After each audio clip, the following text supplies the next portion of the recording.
All right.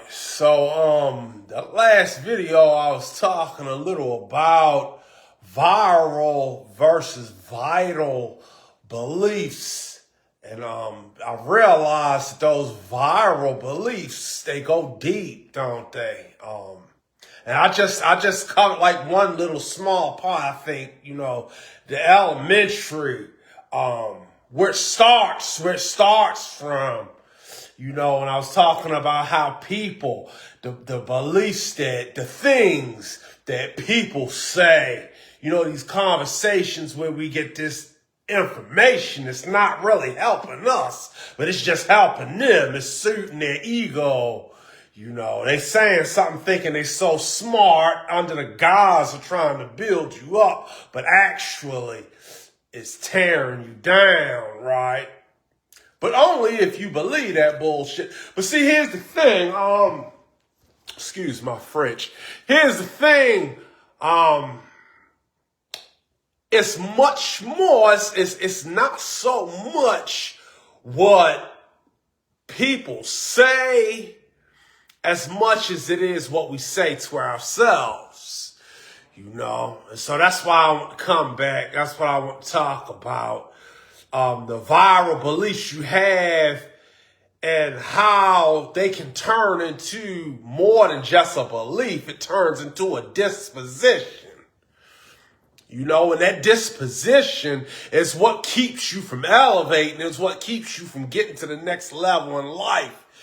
Getting those things that you really want out of life. And it happens in so many different ways, shape, forms, and fashions. So that's why you got to analyze that information and ask yourself, is this something that's going to help me, or is it simply something that's getting in the way? And be careful about what you take in, because it's not just the information, but it's an emotion that comes behind it, right? Like case in point,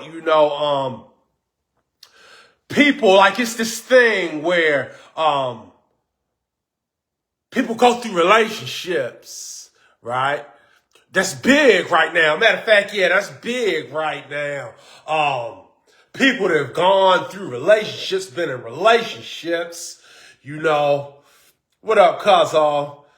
But people have been in relationships, and because they had a string of unsuccessful or bad relationships, then they develop a disposition, towards men in general or towards women in general, to where you already know. She looks at me, she already knows what I'm going to say. She knows what I'm about before I even speak out, before I even say something out my mouth. Guys, they throw all women into one category, and all of these women, all these black women, all they want to do is this. They have to have that, they have to have this, and you develop a disposition and a feeling behind it. And the thing about that disposition is that because you predetermine and because you feel like you already know, then if a situation or a right person comes up that you could connect with and have what you've always wanted with, you won't be able to see it because of that disposition. All right? So that's a viral belief because it's tearing you down. It's getting in the way of you processing information and doing the things that you need to do in order to get what you want out of life, and it keeps you stagnated in this spot. I hear people talking about, I know when they were talking about giving McDonald's workers $15 an hour, right? And I hear a lot of people get mad about that. Man, I went to such and such school. I went to medical school. I went to the nursing academy. I put all of this in. I got perfect grades, and they don't deserve $15 an hour. I deserve that. No, it's just as if a McDonald's worker were to make more money, that would change your quality of life. You see, so you have this belief What you tell yourself, this inner dialogue that you tell yourself that causes an emotion, right? And you go all off on this tangent and this in our idealism and these thoughts and these feelings, right? And it wouldn't be so bad except for the fact that that's a lot of energy that you spend on that, worrying about what's going on with somebody else and what somebody else is making, that you could be putting into getting the things that you really want out of life. If you're really upset about McDonald's workers making $15 an hour, go get a job at McDonald's. I mean, that's one possible solution to the problem. But it's these beliefs that we had to consume us. And it takes up so much of our times, man. It takes up so much of our time. It takes up so much of our thought. It takes up so much of our energy. And it's not helping. It's tearing us down. Man, there's so many books out there. There's so many books out there. It's so much rhetoric. There's so many people that argue this point of focusing on viral beliefs or viral information scaring you. You know, that's what goes on in politics. They want to convince you to be scared, be afraid. You know, we got to close the borders because these Mexicans are going to come in and they're going to do this. We got to be afraid of the Muslims, be afraid of war, be afraid of all of these different things, right? And the bottom line is, you know, when it's time to die, it's going to be time to die. You either fight or whatever you're going to do, but there's really no point in walking around being afraid. Because that fear just initiates your fight or flight, keeps you in a state that's not vital. You know, that being afraid, being angry, being depressed, and all those things like I talked about in the last video, that's biology's way of getting you out of the way. That's the design of it. See, fight or flight thinking, when you get upset and you feel like you got to do something and you angry, right? It's designed to get you out of an immediate, intense, life-threatening situation. But you're not designed, nobody's designed to live like that all the time. So if you're listening to information or you're recycling information that has got you upset, has got you angry, has got you thinking, man, we got to do something. It's a problem. And you always, you know, and this is your disposition, then it's viral. That's not helping you at all. And people, man, I talk about this so much in 10 Points of Recovery because people produce so much information. They write books. There's all kinds of podcasts and television shows, networks devoted. We got an entire political party, politicians who are devoted to scaring you. And I'm going to just say it like this, regardless of whether you know, whatever your political affiliation is, I'm not trying to tell you what your political affiliation should be or anything like that, but regardless of what you're doing, what your mentality is, what your state of being, how you see things or whatever you into, if you can't do it peacefully, if you can't have peace of mind, if you can't be in homeostasis, or if you can't be okay with it and relax, if you can't take that deep breath and be okay with whatever it is you're doing, then it's viral. It's tearing you down. That's not vital information. And see, I'm not just talking about from a philosophical standpoint. I'm not just asking you to please believe me. I'm telling you I'm giving you scientific information. We are not designed to live in a state of unease, in a state of anger, in a state of depression. Feeling like you gotta do something when your blood pressure go up and you feel like, man, this ain't right. See, that's design. The design of fight or flight is only supposed to happen for a small amount of time. It's supposed to give you the energy to handle a situation right then and there, and afterwards you're supposed to relax.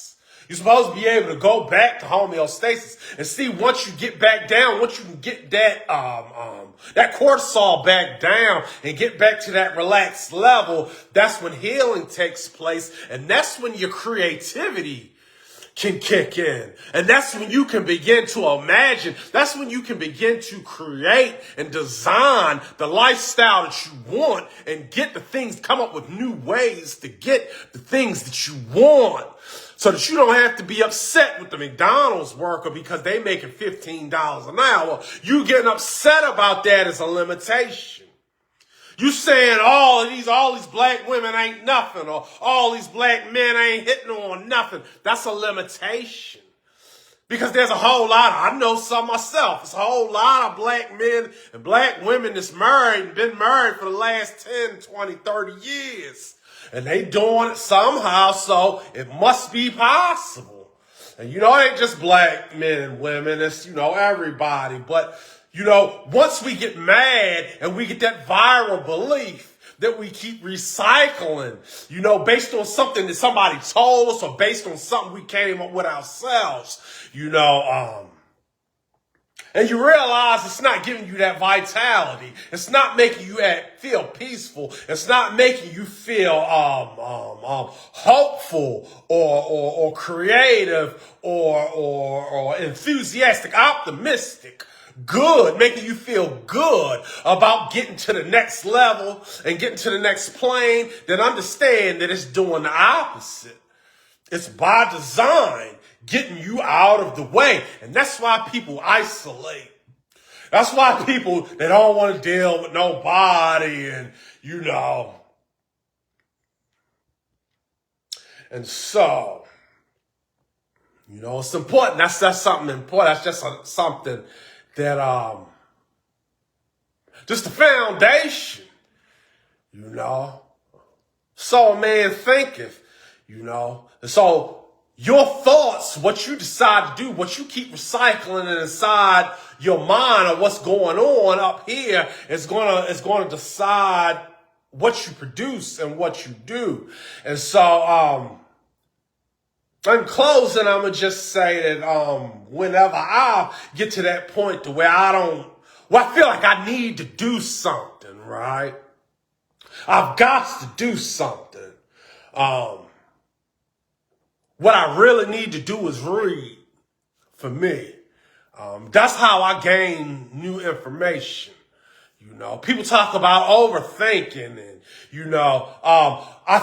when thinking becomes detrimental, because we always thinking, nobody stops thinking. But thinking becomes detrimental when you're thinking about the wrong things and you're recycling the wrong thoughts, right? And so what you need is you need something new to think about. You need the key to get you out of that cycle, to keep going around in that circle and thinking about them same things, because somewhere along the line, you set a limitation on self. You've gotten so upset about whatever situation, whatever is going on, and you've decided this is paramount, or this is something that I can't get past. And it's always somebody else's fault, right? It's always an institution's fault, or somebody else, or something that somebody did, and that's the whole reason. That's the whole, focal point of your argument, man. If they wasn't so such and such, if if such and such wasn't like this or like that, and you focus in on that, well, what I found is that, when I get to that point, what I need is new information. So I read. I keep me some good books right in the bed with me. I sleep with information. So as soon as I wake up in the morning, the first thing I do is I put my glasses on and I grab my book, and I got a notepad and a paper right there too, so I can write down thoughts and take that with you, Take that with you. So when you're just somewhere and, you can pull that out, contemplate on that. That's vital. That's vitality. That's what's going to help you get to the next level, help you get what you want. See, I'm not talking about, it's going to help you become a better Christian. I mean, that's all well and good. I ain't trying to take that away for everybody, but most people, especially young people, and most of us that you know, a whole lot of us, that's not enough, right? We want to see real results and real solutions in life. Or at the very least, we want to get out of these destructive cycles. And a lot of times just praying ain't working for you. Or just talking to the preacher. A lot of times you talk to some of these old people and they give you old, outdated information. That a lot of times just basically boils down to shut up, grin and bear it, you know. That's how it used to be. That's how I came up. Ain't nobody care about what was going on. People didn't say stuff like autism and stuff when we was in school and stuff like that. You just supposed to grin and bear it, you know. But today there's a whole lot more information. There's a lot newer information. There's a lot of studies, and I put a lot of them in 10 points of recovery. You know, this is what you need. This is what we all need, man. And so, yeah, recognize that. Don't be afraid to open up your mind to a new idea. You know, if the only reason why you holding on to an idea is just because that's just how people is, or that's just what they say, then that could be the idea that's holding you back. It could be what's getting in the way of you getting to that next level or getting exactly what it is that you want out of life, that relationship or getting out of that job. Man, that's a big one too, y'all. These jobs, you getting these jobs. I remember I used to work these jobs and it just feel like there's no end to it. There's no hope in it. And you go in there and they treat you bad. They talk down to you. Even when they call you sir, they condescending to you, right? And the whole attitude, the whole idea is that they know you need it. You ain't gonna quit, you know. But the truth of the matter is you don't need that. You know, that can be viral. That can be something that's taken away from your quality of life and it's not helping you. You know, a lot of times the best thing you can do, the very best thing, I don't care what's going on. I don't care what bills you got. I don't care what. See, first of all, it don't matter how much money you make. It's possible to get out of the check-to-check cycle. It's possible. Talk about that extensively in 10 Points of Recovery. You don't have to live check to check, but even more so, more importantly, it's a way to conduct yourself in a job on short term so you don't have to be there forever, ever. And furthermore, most importantly, if it's not vital, if it's not helping you, if it's not making you feel good, if it's not fulfilling you, then you need to get out of there. It's poison. People die on jobs, and especially if you do labor, and these factories and all this kind of stuff, man, people lose limbs, and they die in these jobs, yo. So, you know, you manage that money right. You manage some vital information. You manage your money right. You do the right thing when you get paid. Learn to sacrifice a little bit. Realize that one way or another, you're going to have to stop spending. You're either going to stop spending because you're broke, or you're going to stop spending to keep from going broke. And then it's a matter of how close to broke you comfortable with being, you know. And so vital information is what we need. I'm gonna get on out of here.